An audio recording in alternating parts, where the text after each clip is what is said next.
Hola a todos. Hoy vamos a adentrarnos en uno de los momentos, más brillantes y a la vez más trágicos de la literatura española, la generación del 27. Vamos a hablar de un grupo de artistas que literalmente cambió las reglas del juego para siempre. A ver, para empezar, vamos a plantear una pregunta que me parece fascinante.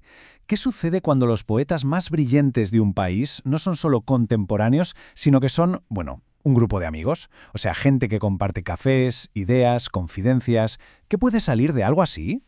Pues lo que sale de ahí es justo esto, una explosión de creatividad tan potente que a día de hoy se considera el segundo siglo de oro de nuestra poesía, un momento de verdad irrepetible. Pero, a ver, ¿cómo empieza todo esto? Pues como suele pasar con las grandes historias, no fue por un plan maestro ni nada parecido. Nació de algo mucho más sencillo, un acto de admiración. Un homenaje que sin que nadie lo esperara acabó haciendo historia. El año clave, claro, es 1927.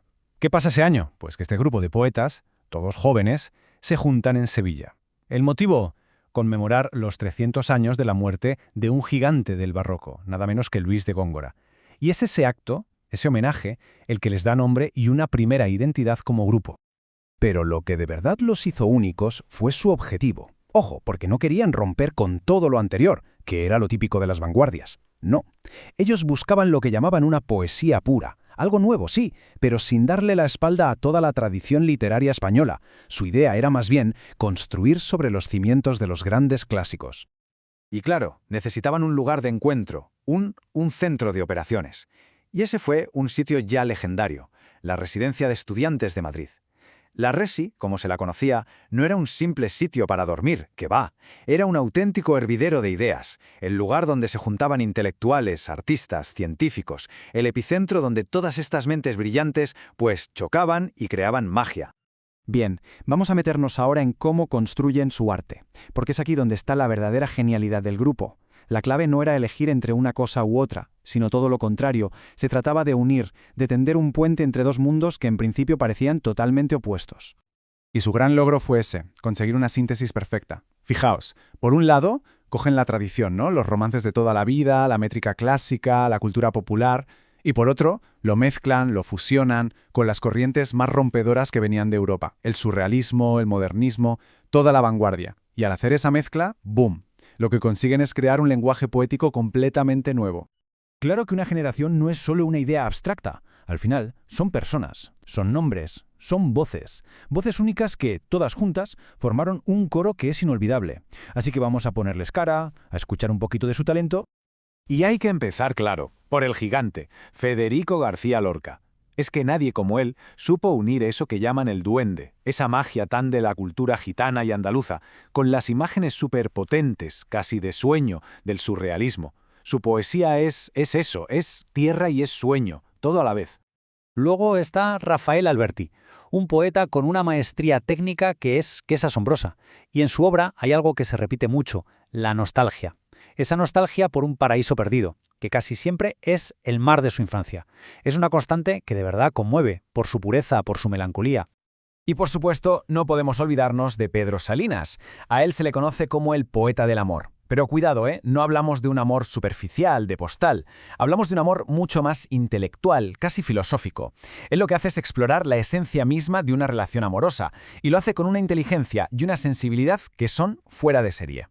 Un momento, aquí es fundamental que nos detengamos, porque la historia oficial, silenció durante muchísimo tiempo a las mujeres de esta generación.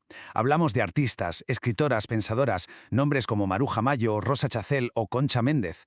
Se las conoce como las sin sombrero, y fueron tan vanguardistas, tan brillantes como sus compañeros. Rompieron moldes no solo en la literatura, sino en todas las artes. Así que es de pura justicia reivindicar el lugar central que merecen en este movimiento. Pero toda esa efervescencia, toda esa creatividad, esa amistad, esa colaboración, se topó de frente con la brutalidad de la historia. El sueño se rompió. Y se rompió de la forma más trágica que se puede imaginar. Esta línea de tiempo, la verdad es que es desoladora. Es muy simple, pero, en apenas una década pasan de ese nacimiento luminoso de 1927 a la fractura total. En 1936 estalla la Guerra Civil Española. Lorca es asesinado. El resto se enfrentó o bien a la muerte, o a un exilio larguísimo, o a tener que callar, a un silencio impuesto dentro de su propio país. El grupo, como tal, simplemente dejó de existir. Y sin embargo, a pesar de toda esa tragedia, su obra sobrevivió. Su influencia es tan grande que llega hasta hoy. El final del grupo no significó para nada el final de su poesía. Si tuviéramos que resumir su gran legado, sería este.